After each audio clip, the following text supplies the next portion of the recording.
Did you realise that when you point the finger at someone, you actually point 3 fingers at yourself? As more than one commentator on life has observed, when you judge somebody, you speak more about who you are rather than who they are.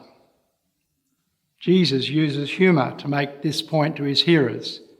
You can't help but smile when you envisage the image of a one blind person trying to lead another, let alone somebody who is also blind, or a person with a plank sticking out of their eye. Our criticisms can often come out of how we've been conditioned, which may be blind, or try and disguise our own weaknesses. I'm sure you've heard the saying, "Methinks he protests too much."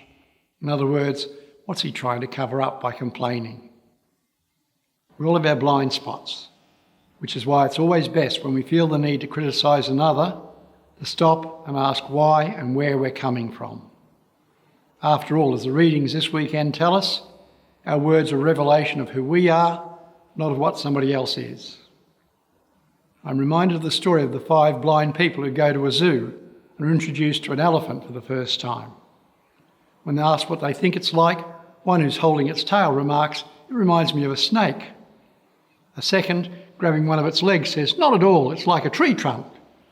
To which a third retorts, "I think it's closest to a knife. He's holding a task." While beside him, swinging its trunk, the fourth adds his bit, "You're all wrong.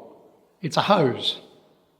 Meanwhile, from on the ground, a fifth voice from one who has run into the side of the elephant and fallen pipes up, "Well, none of those things would have knocked me over.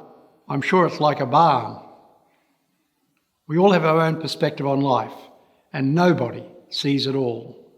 So next time you feel like criticising somebody, can I suggest you pause and ask yourself, what's the elephant in the room?